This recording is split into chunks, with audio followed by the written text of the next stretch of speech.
दोस्तों, आप सभी को वेन्यू इंफोटेनमेंट में एक बार फिर से स्वागत है। प्रोफेसर मुन्ना मिश्रा का अभिवादन स्वीकार करें।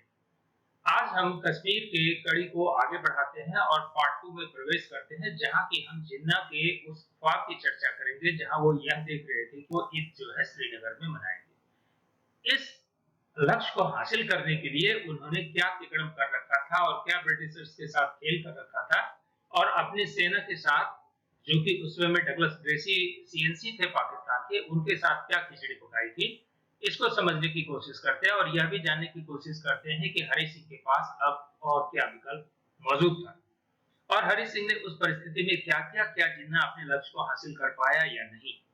तो फिर अब इस कड़ी को आगे बढ़ाते हैं। दोस्तों, हमने पिछले वीडियो में यहाँ तक जिक्र कर लिया था कि 11 अगस्त को महाराजा ने अपने प्रधानमंत्री रामचंद्र कार को बर्खास्त कर दिया था, जिन्होंने पूर्व में स्वतंत्रता की वकालत की थी। हमने यह भी जिक्र किया था कि पाकिस्तानियों ने इस घटना के क्रम में यह तय कर लिया था कि यदि आवश्यक हो तो बलपूर्वक कश्मीर को छीन लिया जाए, और इसकी तैयारी भी उन्होंने बखूबी शुरू कर दी थी। जिन्ना ऑलरेडी अपनी सेना को यह आदेश दे चुका था कि किसी भी कंडीशन में वह 26 अक्टूबर को ईद, इस समय में 1947 ईस्वी का ईद जो है वो श्रीनगर में मनाना चाहते हैं। इसके साथ हमने यह भी देखा कि जिन्ना ने, चूंकि इन दोनों इंडिया और पाकिस्तान का निर्माण ही धर्म के आधार पर हुआ था, तो जिन्ना ज्यादातर समय में यह मन बना चुका था कि किसी भी स्थिति में कश्मीर को उसे हासिल करना है, और वह ब्रिटिशर्स के हाथ में खेल रहे थे। हमने यह भी जिक्र किया था कि राजा के सामने कैसी विकट परिस्थिति थी कि वह अगर पाकिस्तान के साथ जाता है तो हिंदू और सिख कम्युनिटी के लिए ये वहां रहना बहुत दुभर हो जाएगा, और अगर नहीं जाते हैं तो मुस्लिम कम्युनिटी नाराज हो सकते हैं। लेकिन राजा उहापोह की स्थिति में थे कि वो आखिर करे तो क्या करे, वो भारत के साथ जाएं या पाकिस्तान के साथ जाएं या स्वतंत्र रहें।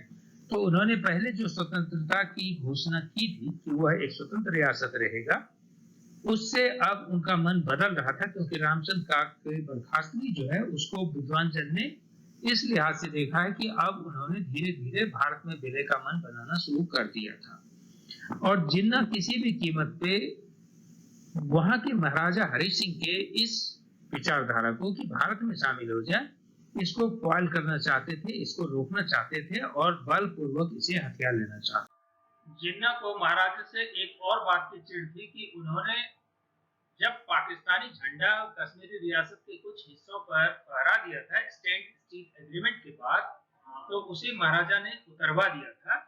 इससे वो काफी खार खाए हुए था और अपनी ताकत महाराजा को एहसास करवाना चाहता था। दोस्तों, आइए अब हम सबसे पहले जानते हैं स्टैंड स्टील एग्रीमेंट क्या था। ये स्टैंड स्टील एग्रीमेंट भारत और पाकिस्तान के नए स्वतंत्र डोमिनियन और ब्रिटिश भारतीय साम्राज्य की रियासतों के बीच नए डोमिनियन में उसके एकीकरण से पहले हस्ताक्षरित एक समझौता था। समझौते का स्वरूप डोमिनियन और रियासत के बीच में द्विपक्षीय था, और इसमें प्रावधान था कि ब्रिटिश क्राउन और राज्य के बीच मौजूद सभी प्रशासनिक व्यवस्थाएं हस्ताक्षरकर्ता डोमिनियन, चाहे वो भारत हो या पाकिस्तान हो, और रियासतों के बीच तब तक अपरिवर्तित रहेंगी जब तक कि नई व्यवस्थाएं नहीं की जाती।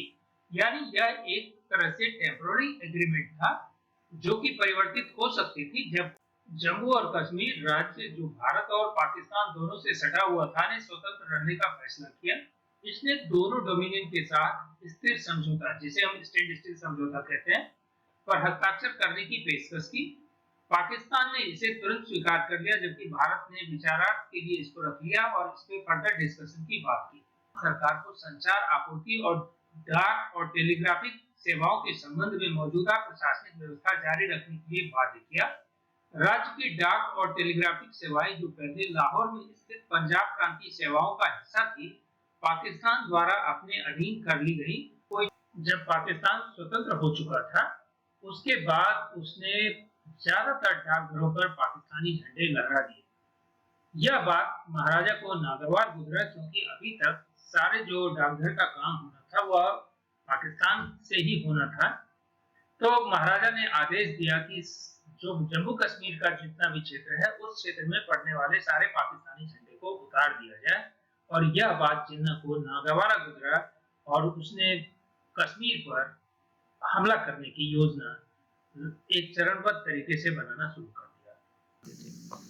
अब उन्होंने पश्तून ट्राइब्स के साथ मिल करके पाकिस्तान की रेगुलर सेना भी उसमें मिल गई। हमने यह भी जिक्र किया था कि किस तरह से एबटाबाद में उन्होंने अपने सैनिक को जमा कर रखा था और दूसरे डिवीजन को भी दूसरी जगहों पर जमा कर रखा था। तो उनके साथ अब सैन्य कार्रवाई लगभग सुनिश्चित हो चुका था। वह दिन 22 अक्टूबर अब आ चुका था। पश्तून सैनिक जो थे वह बॉर्डर पार करने के बाद वह जब कश्मीर के क्षेत्र में आया तो पश्तून ट्राइब्स बहुत तंज हालत में रहने वाली ट्राइब थी। उन्होंने मौका देखा कि यहाँ पे काफी संपत्ति लोगों के पास है, तो वो लूटपाट और आगजनी में ज्यादा लग गए कि किस तरह से ज्यादा संपत्ति लूट करके यहाँ से जाया जाए। और महिलाओं का रेप भी बड़े पैमाने पे उन्होंने करना शुरू किया और बच्चे और बूढ़ों का कत्लेआम भी करना शुरू किया। जीना आक्रांताओं ने इन लोगों के लिए जीना दुभर कर रखा था और जीवन रक्षा करना उनके लिए बहुत कठिन हो गया था।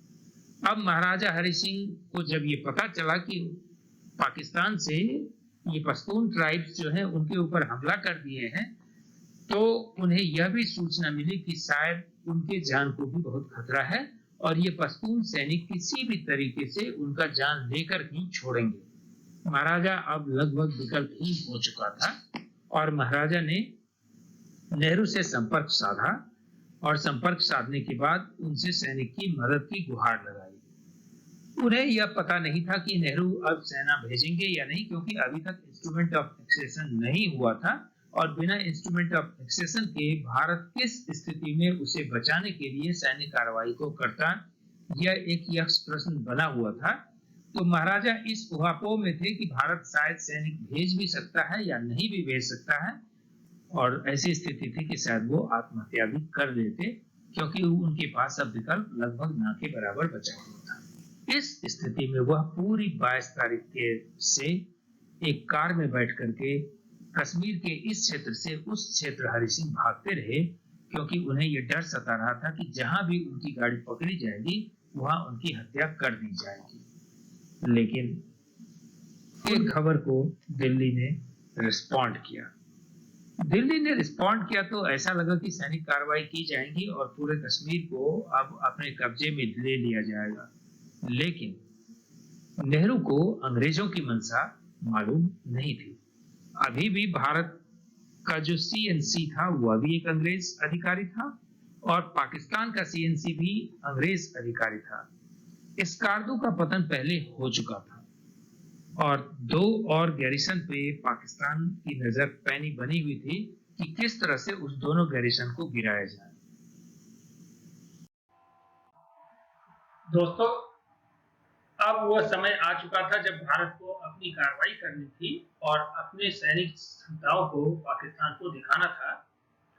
सुबह का 5 बजते भारतीय फौज श्रीनगर एयरपोर्ट पर लैंड कर चुकी थी। हालांकि जिन्ना ने निगरानी लगा रखी थी कि भारतीय फौज पहुंचती है कि नहीं, ताकि उसके हिसाब से कार्रवाई को प्लान किया जा सके। लेकिन भारतीय फौज ने त्वरित कार्रवाई करना शुरू किया और कार्रवाई करने के बाद पश्तून सैनिक के पतलून को गीली करना शुरू कर दिया और उनकी धुलाई अच्छी खासी होने लगी और युद्ध जो है वो एक नया मोड़ ले चुका था।